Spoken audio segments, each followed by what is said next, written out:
ಓಕೆನಾ ಓಕೆನಾ ಸರ್, ಪಕ್ಕದ ವಾಜಮಂಗಲ ಗ್ರಾಮಕ್ಕೆ ಭೇಟಿ ಕೊಟ್ಟಿದ್ರೆ ಅಲ್ಲಿ ಇನ್ಸಿಡೆಂಟ್ ಏನಾಯ್ತು ಸರ್? ಹೇಗಿದೆ ಸರ್ ವಾತಾವರಣ ಏನಿಲ್ಲ, ಅಲ್ಲಿ ತಿಳಿಯಾಗಿದೆ.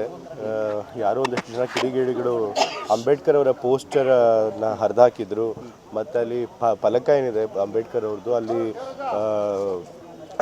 ಮಲಿನಗೊಳಿಸುವಂಥ ಕೆಲಸ ಮಾಡಿದರು. ಸೊ ಹಾಗಾಗಿ ನಾವು ಪೊಲೀಸರಿಗೆ ಕಟ್ಟುನಿಟ್ಟಿನ ಸೂಚನೆ ಕೊಟ್ಟಿದ್ದೀವಿ.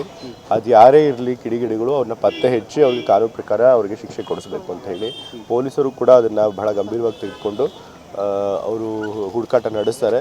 ಈಗಾಗಲೇ ಅವರಿಗೆ ಒಂದಷ್ಟು CCTV ಫುಟೇಜ್ ಸಿಕ್ಕಿದೆ ಅಂತ ಹೇಳಿದರೆ, ಆ ಸ್ಥಳದಲ್ಲ ಬಟ್ ಹತ್ತಿರದಲ್ಲಿರೋ ಬೇರೆ ಸ್ಥಳದಲ್ಲಿ. ಸೊ ಹಾಗಾಗಿ ಅದರ ಆಧಾರದ ಮೇಲೆ ಆದಷ್ಟು ಬೇಗ ಪತ್ತೆ ಹಚ್ತಾರೆ ಅಂತ ಭಾವಿಸಿದೆ. ಸರ್, ಈಗ ಜಾತಿ ಗಣತಿ ವಿಚಾರದಲ್ಲಿ ಕಾಂಗ್ರೆಸ್ನಲ್ಲೂ ಕೂಡ ಪರ ವಿರೋಧಗಳು ಒಂದು ಕಡೆ ಚರ್ಚೆ ಆಗ್ತಿದೆ. ಈಗ ಹೈಕಮಾಂಡ್ಗೆ ವರದಿಯನ್ನು ಸಲ್ಲಿಸುವಂಥ ಕೆಲಸ ಆಗಿದೆ. ಹೈಕಮಾಂಡಿಗೆ ಸಲ್ಲಿಸಿದ್ದಾರೆ ಸರ್. ಈಗ ಪ್ರತಾಪ್ ಸಿಂಹ ಅವರು ಹೇಳ್ತಿದ್ದಾರೆ ಸರ್, ಸಿದ್ದರಾಮಯ್ಯನವರು ಜಾತಿ ಗಣತಿಯನ್ನು ಮುಂದಿಟ್ಟು ವಿರೋಧ ಪಕ್ಷ ಆಡಳಿತ ಪಕ್ಷ ಇದನ್ನು ಮೂರ್ಖನನ್ನಾಗಿ ಮಾಡ್ತಾ ಇದ್ದಾರೆ, ಯಾಕಂದರೆ ಅವರ ಕುರ್ಚಿ ಉಳಿಸ್ಕೊಳ್ಳೋಕ್ಕೆ ಅಂತ ಆರೋಪ ಮಾಡ್ತಾ ಇದ್ದಾರೆ. ಕುರ್ಚಿ ಉಳಿಸ್ಕೊಳ್ಳೋಕೆ ಫಸ್ಟ್ ಆಫ್ ಆಲ್ ಕುರ್ಚಿಗೆ ಅಪಾಯ ಬಂದಿರಬೇಕು. ಕುರ್ಚಿಗೆ ಅವ್ರಿಗೆ ಯಾವುದೂ ಅಪಾಯ ಬಂದಿಲ್ಲ. ಇವತ್ತು ಕಾಂಗ್ರೆಸ್ ಪಕ್ಷದಲ್ಲಿ ಎಲ್ಲರೂ ಒಗ್ಗಟ್ಟಾಗಿ ಸಿದ್ದರಾಮಯ್ಯರಿಂದ ನಿಂತಿದ್ದಾರೆ. ಹೈಕಮಾಂಡು ಕೂಡ ಸಿದ್ದರಾಮಯ್ಯ ಅವರಿಗೆ ಸಪೋರ್ಟ್ ಕೊಟ್ಟಿದ್ದಾರೆ. ಇವತ್ತು ಪ್ರತಿಪಕ್ಷಗಳು ಏನೇ ಸುಳ್ಳು ಆರೋಪ ಮಾಡಿ ಕೇಸ್ ಹಾಕೋದು ಅದೆಲ್ಲ ಮಾಡಿದರೂ ಕೂಡ ನಮ್ಮ ಪಕ್ಷದ ಶಾಸಕರು, ಸಚಿವರು, ಹೈಕಮಾಂಡು ಎಲ್ಲರೂ ಕೂಡ ಸಿದ್ದರಾಮಯ್ಯರಿಂದ ಬಲವಾಗಿ ನಿಂತಿದ್ದಾರೆ. ಸೊ ಹಾಗಾಗಿ ಕುರ್ಚಿಗೋಸ್ಕರ ಅವ್ರು ಇಂಥದ್ದೆಲ್ಲ ಮಾಡಬೇಕು ಅನ್ನೋದು ಏನಿಲ್ಲ. ಬದಲಾಗಿ ಇದು ಸಿದ್ದರಾಮಯ್ಯರ ಕಮಿಟ್ಮೆಂಟ್, ಅವ್ರ ಬದ್ಧತೆ. ಕಳೆದ ಬಾರಿನೇ 2000 ಅವ್ರು ಮುಖ್ಯಮಂತ್ರಿಗಳಾಗಿದ್ದಾಗಲೇ ಇದೊಂದು ಜಾತಿ ಗಣತಿನ ಮಾಡಿಸಿದ್ರು. ಅದು ಆನಂತರ ಕಾರಣಾಂತರಗಳಿಂದ ಆ ಟೈಮ್ನಲ್ಲಿ ಆಗಿರಲಿಲ್ಲ. ನಂತರ ಈ ಬಾರಿ ಚುನಾವಣೆ 2023 ಚುನಾವಣೆಗೂ ಕೂಡ ನಾವು ಪ್ರಣಾಳಿಕೆಯಲ್ಲಿ ಜಾತಿ ಗಣತಿಯನ್ನು ಬಿಡುಗಡೆ ಮಾಡ್ತೀವಿ ಅಂತ ಹೇಳಿ ಭರವಸೆ ಕೊಟ್ಟಿದ್ವಿ ಜನಕ್ಕೆ. ಆ ಒಂದು ಭರವಸೆ ಮೇಲೆ ನಾವು ಅಧಿಕಾರಕ್ಕೆ ಬಂದಿದ್ದು ಕೂಡ. ಸೊ ಹಾಗಾಗಿ ಪ್ರಣಾಳಿಕೆ ಕೊಟ್ಟರು ಭರವಸೆಯನ್ನು ಈಡೇರಿಸಬೇಕಾದಂಥ ಸಂದರ್ಭ ಬಂದಿದೆ. ಇವತ್ತು ಹೈಕಮಾಂಡ್ ಅವರು ಕೂಡ, ರಾಹುಲ್ ಗಾಂಧಿ ಅವರು ಕೂಡ AC ಮೀಟಿಂಗಲ್ಲೂ ಕೂಡ ಹೇಳಿದ್ದಾರೆ, ಜಾತಿ ಗಣತಿನ ಎಲ್ಲ ಕಡೆ ಮಾಡಬೇಕು. ನಾವೇನಾದರೂ ಕೇಂದ್ರದಲ್ಲಿ ಅಧಿಕಾರಕ್ಕೆ ಬಂದರೆ ಇಡೀ ದೇಶದಲ್ಲೇ ಜಾತಿ ಗಣತಿ ಮಾಡ್ತೀವಿ ಅಂತ ಹೇಳಿದ್ದಾರೆ. ಸೊ ಹಾಗಾಗಿ ಅವರು ಕೂಡ ಜಾತಿ ಗಣತಿ ಮಾಡಿ ಅಂತ ಹೇಳಿದರು. ಸೊ ಸಂದರ್ಭ ಕೂಡ ಬಂತು, ಹಾಗಾಗಿ ಜಾತಿ ಗಣತಿಯನ್ನು ಅವರು ಬಿಡುಗಡೆ ಮಾಡಿದ್ದಾರೆ. ಸಮುದಾಯಗಳು ಒಂದ್ ಕಡೆ ಈಗ ಸದ್ಯಕ್ಕೆ ಬಹಳ ಒತ್ತಾಯವನ್ನು ಮಾಡ್ತಿರ್ತಕ್ಕಂಥ ಜಾರಿ ಮಾಡಲೇಬೇಕು ಅಂತ, ಮತ್ತೊಂದು ಕಡೆ ಪ್ರಬಲ ಸಮುದಾಯಗಳು ಬೇಡ ಅಂತ ಇದ್ದಾರೆ. ಅದಕ್ಕೆ ನೀವು ಶೋಷಿತ ಸಮುದಾಯದ ಅವ್ರ ಆಗ್ರಹವನ್ನು ನೀವು ಜಾರಿಗೆ ತರ್ತೀರಿ ಹೇಗೆ ಅಂತ? ಈಗ ನೋಡಿ, ಒಂದು ಕೆಲವರು ಅನಾವಶ್ಯಕವಾಗಿ ಭಯಪಟ್ಟು ಕೆಲವರು ಪ್ರಬಲ ಸಮುದಾಯದವರು ಅದರಿಂದ ಅವ್ರಿಗೇನೋ ಅನ್ಯಾಯ ಆಗುತ್ತೆ ಅಂತ ಹೇಳಿ ತಪ್ಪು ಗ್ರಹಿಕೆಯಿಂದ ಒಂದು ರೀತಿ ಪೂರ್ವಾಗ್ರಹ ಪೀಡಿತರಾಗಿ ಯೋಚನೆ ಮಾಡಿ ಅದನ್ನು ವಿರೋಧ ಮಾಡ್ತಾರೆ. ಬಟ್ ಇದ್ರೊಳಗೆ ಹೆದರ್ಕೊಳ್ಳುವಂಥದ್ದು ಏನೂ ಇಲ್ಲ. ಮತ್ತು ಶೋಷಿತ ಸಮುದಾಯದವ್ರಿಗೆ ಇವತ್ತು ಈ ಜಾತಿ ಗಣತಿ ಬಿಡುಗಡೆ ಮಾಡೋದ್ರಿಂದ ಎಲ್ಲ ಹಿಂದುಳಿದ ವರ್ಗದವ್ರಿಗೆ ಅನುಕೂಲ ಆಗುತ್ತೆ. ಒಕ್ಕಲಿಗ ಸಮುದಾಯ ಮತ್ತು ಲಿಂಗಾಯತ ಸಮುದಾಯಗಳು ಸೇರಿದಂತೆ ಇವತ್ತು ನಾವು ಹಿಂದುಳಿದ ವರ್ಗದವ್ರು ನಮ್ಮಲ್ಲೇ ಕಚ್ಚಾಟ ಮಾಡ್ತಿದ್ದೀವಿ ಅಲ್ವಾ. 3Bನಲ್ಲಿರೋರು 2Aಗೆ ಬರಬೇಕು ಅಂತಾರೆ, 2Aಲಿರೋರು STಗೆ ಹೋಗಬೇಕು ಅಂತಾರೆ, 1Aಲಿರೋರು SCಗೆ ಬರಬೇಕು ಅಂತ ಇದ್ದಾರೆ. ಯಾತಕ್ಕೆ ಇಷ್ಟೆಲ್ಲ ತಿಕ್ಕಾಟ ಘರ್ಷಣೆಗಳು ನಡೀತಿರೋದು ಏನಕ್ಕೆ?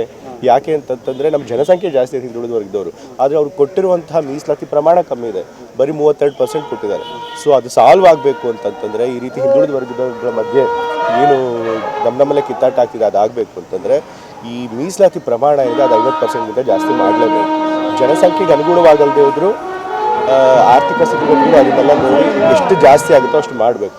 ಈ ಆಯೋಗದಲ್ಲಿ ಮತ್ತೊಂದು ಮುಖ್ಯವಾದ ಅಂಶ ಅವ್ರು ಕೊಟ್ಟಿರೋದು ಅಂತಂದರೆ ಮೀಸಲಾತಿ ಪ್ರಮಾಣನ ಹೆಚ್ಚಳ ಮಾಡಬೇಕು ಅಂತೇಳಿ 32%ಇಂದ 51% ಮಾಡಬೇಕು ಅಂತೇಳಿ ಹಿಂದುಳಿದ ವರ್ಗದವರಿಗೆ ಅವ್ರು ಶಿಫಾರಸು ಮಾಡಿದ್ದಾರೆ. ಅಫ್ಕೋರ್ಸ್ ಅದು ಕೇಂದ್ರ ಸರ್ಕಾರಕ್ಕೆ ಹೋಗುತ್ತೆ, ನಂತರ ಬಹುಶಃ ಅದು ಕೋರ್ಟ್ಗೆ ಹೋಗುತ್ತೆ 50% ಮಿತಿ ದಾಟಿದ್ರೆ. ಬಟ್ ನಾವು ಮೊದಲನೇ ಹೆಜ್ಜೆ ಇಡಬೇಕು. 50% ಮೀಸಲಾತಿಗೆ ಏನು ತಡೆ ಹಾಕಿದ್ದಾರೆ, ಮಿತಿ ಹಾಕಿದ್ದಾರೆ, ಅದನ್ನು ತೆಗೆದೇ ಹೋದರೆ ಸಮಾಜದಲ್ಲಿ ಇದೇ ರೀತಿ ಎಲ್ಲ ಹಿಂದುಳಿದ ವರ್ಗದ ಮಧ್ಯೆ ಘರ್ಷಣೆಗಳಾಗ್ತಾ ಇರುತ್ತೆ. ಇವತ್ತು 3A 3B ಅವ್ರಿಗೂ ಕೂಡ ಜಾಸ್ತಿ ಮಾಡಬೇಕು ಅಂತ ಹೇಳಿದ್ದಾರೆ. ಅವ್ರಿಗೆ 3A ಅವ್ರಿಗೆ 3%, 4ರಿಂದ 7%, 3B ಅವ್ರಿಗೆ 5ರಿಂದ 8% ಮಾಡಬೇಕು ಅಂತಿದ್ದಾರೆ. ಅಂದರೆ 19% ಜಾಸ್ತಿ ಮಾಡ್ತಾರೆ ಹಿಂದುಳಿದ ವರ್ಗದವ್ರಿಗೆ. ಅದ್ರೊಳಗೆ 6% 3A 3B ವರ್ಗದವ್ರಿಗೆ ಕೊಡ್ತಾರೆ. ಅಂದರೆ 19%ಅಲ್ಲಿ 31% ಅವ್ರಿಗೆ ಕೊಡ್ತಾ ಇದ್ದಾರೆ. ಅವ್ರ ಜನಸಂಖ್ಯೆ ಎಷ್ಟಿದೆಯೋ ಆಲ್ಮೋಸ್ಟ್ ಅಷ್ಟೇ ಬರ್ತಾ ಇದೆ ಅವ್ರಿಗೆ ಮೀಸಲಾತಿ ಪ್ರಮಾಣ ಹೆಚ್ಚಳ. ಮೇಲ್ವರ್ಗದವರು ಹಾಗಾಗಿ ಅವ್ರಿಗೆ ಮೀಸಲಾತಿ ಪ್ರಮಾಣ ಹೆಚ್ಚಳ ಮಾಡ್ತಿರೋದ್ರಿಂದ ಅವ್ರಿಗೆ ಅನುಕೂಲ ಆಗುತ್ತೆ. ಆದರೆ ಅದು ಗೊತ್ತಿದೆ ಅವರು ಸಿಗ್ನಲ್ಲ ಆತಂಕ ಪಡ್ಕೊಂಡು ಅದನ್ನು ವಿರೋಧ ಮಾಡ್ತಿದ್ದಾರೆ. ಸೊ ಹಾಗಾಗಿ ಅವರು ಆ ರೀತಿ ಭಯ ಪಡೋದು ಅವಶ್ಯಕತೆ ಇದೆ. ಮರುಗಣತಿ ಮಾಡೋಕ್ಕಾಗುತ್ತಾ? ಮರುಗಣತಿ ಅದನ್ನು ತೀರ್ಮಾನ ಮಾಡೋದು ಸಂಪುಟ ತೀರ್ಮಾನ ಮಾಡುತ್ತೆ. ಬಟ್ ಮರುಗಣತಿ ಮಾಡೋ ಅವಶ್ಯಕತೆ ಇಲ್ಲ. ಜನಗಣತಿ ವೈಜ್ಞಾನಿಕವಾಗಿ ಆಗಿದೆ. ಅವ್ರಿಗೇನಾದರೂ ಜನಸಂಖ್ಯೆ ತಮ್ಮದು ಕಮ್ಮಿ ಆಗಿದೆ ಅಂತ ಅನ್ಸಿದ್ರೆ ಒಂದ್ಸರಿ ಶುರು ಮಾಡಿದ್ರೆ ಜಾತಿ ಗಣತಿ ಮತ್ತೆ ಮತ್ತೆ ಇನ್ನೂ ನಡೆಯುತ್ತೆ. ಸೊ ಹಾಗಾಗಿ ಆಗ ಮತ್ತೆ ನಂಬರ್ಗಳು ಗೊತ್ತಾಗುತ್ತೆ. ಇವಾಗ ಈ ಜನಗಣತಿಯಲ್ಲಿ SC ಮತ್ತು ಮುಸ್ಲಿಂ ಪಾಪ್ಯುಲೇಷನ್ ಆಲ್ಮೋಸ್ಟ್ 2011 ಇಷ್ಟು ಅಂತ ಪ್ರೊಜೆಕ್ಟ್ ಮಾಡಿದ್ರು, ಅದರಷ್ಟೇ ಬಂದಿದೆ. ಸೊ ಹಾಗಾಗಿ ಸರಿಯಾಗೇ ಇದೆ ಸರ್. ವರದಿಗೆ ಆ ಕಾಂತರಾಜ್ ಆಯೋಗದ ಅಧ್ಯಕ್ಷರು ಸಹಿಯನ್ನೇ ಹಾಕಿಲ್ಲ ಅಂತ ಹೇಳ್ತಾ ಇದ್ದಾರೆ. ಅವರೇ ರೆಫ್ಯೂಟ್ ಮಾಡಿದ್ರಲ್ಲ, ಸಹಿ ಹಾಕಿದೀವಿ ಅಂತ ಹೇಳಿದ್ದಾರೆ.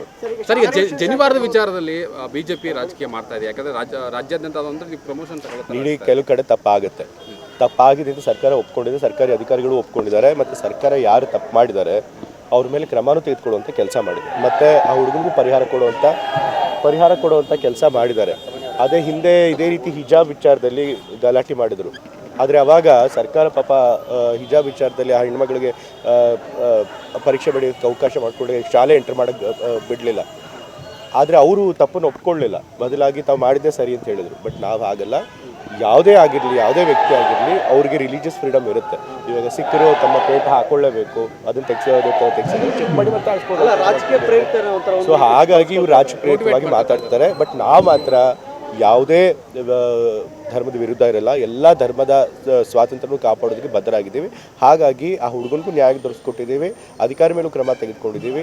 ನಮ್ಮ ಒಂದು ಏನು ರಿಲಿಜಿಯಸ್ ಫ್ರೀಡಮ್ಗೆ ಬದ್ಧತೆ ಇದೆ ಅದನ್ನು ತೋರಿಸ್ಕೊಟ್ಟಿದ್ದೀವಿ. ಸರ್, 24ನೇ ತಾರೀಕು ಸಚಿವ ಸಂಪುಟ ಸಭೆ ನಡೀತದೆ ಚಾಮರಾಜನಗರದಲ್ಲಿ. ಏನೆಲ್ಲ ನಿರೀಕ್ಷೆ ಇಟ್ಕೊಳ್ಬೋದು ಸರ್ ಅವರು ನಗರದ ಜನ?